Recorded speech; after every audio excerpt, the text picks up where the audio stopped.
Hello friends, welcome back to Ammu's kitchen. ఈరోజు మనం మామిడికాయ పులిహోరని ఏ విధంగా తయారు చేసుకోవాలో ఈ వీడియోలో మీకు చూపిస్తాను. మనకి ఉగాది సందర్భంగా అందరూ ఇంట్లో మామిడికాయ పులిహోర చేస్తారు కదండి. ఇప్పుడు మనం ఆ మామిడికాయ పులిహోరని ఏ విధంగా తయారు చేసుకోవాలో ఈ వీడియోలో మీకు చూపిస్తాను. ముందుగా మనం రైస్ని ఉడికించుకొని చల్లారబెట్టుకోవాలి. ఈ విధంగా కొంచెం పొడి పొడిగా ఉడికించుకొని ఒక ప్లేట్లో తీసుకొని చల్లారబెట్టుకుందాం. నేను ఒక పావు కేజీ రైస్ని ఉడికించుకున్నానండి. ఇప్పుడు అందులో ఒక చిన్న సైజు మామిడికాయ తీసుకొని ఈ విధంగా చెక్కు తీసుకొని ఈ విధంగా మనం తురుముకోవాలి.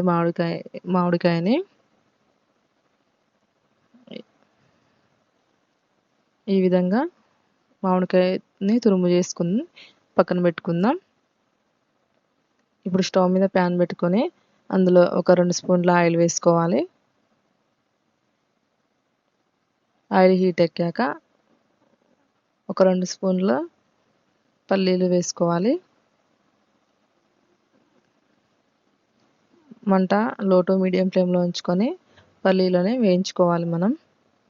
ఇప్పుడు అందులో ఒక 2 స్పూన్ల వరకు తాలింపు గింజలు వేసుకోవాలి. అలాగే ఒక హాఫ్ స్పూన్ జీలకర్ర వేసుకోవాలి. వీటన్నిటిని లో ఫ్లేమ్లో మనం వేయించుకోవాలి. ఇప్పుడు ఒక 3-4 పచ్చిమిర్చి సన్నగా కట్ చేసుకొని వేసుకోవాలి. అలాగే ఒక 4-5 ఎండుమిర్చి వేసుకొని వీటన్నిటిని లో ఫ్లేమ్లో వేయించుకోవాలి. అలాగే ఒక 2 రెమ్మలు కరివేపాకు వేసుకుందాం. ఇప్పుడు ఒక హాఫ్ స్పూన్ పసుపు వేసుకోవాలి. వేసుకొని కలుపుకోవాలి ఒకసారి. ఇప్పుడు మనం తురిమి పెట్టుకున్న మామిడికాయ తురుముని వేసుకోవాలండి. వేసుకొని లో ఫ్లేమ్లో ఒక 2 మినిట్స్ వరకు మనం ఆ మామిడికాయ తురుముని పచ్చివాసన పోయేంత వరకు వేయించుకోవాలి.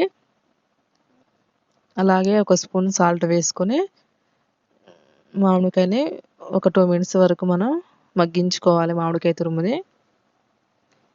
ఒక 2 మినిట్స్ తర్వాతకి మనకి మామిడికాయ తురుము మగ్గిపోతుంది. ఇప్పుడు అందులో మనం చల్లారబెట్టుకున్న రైస్ని అందులో వేసుకోవాలి.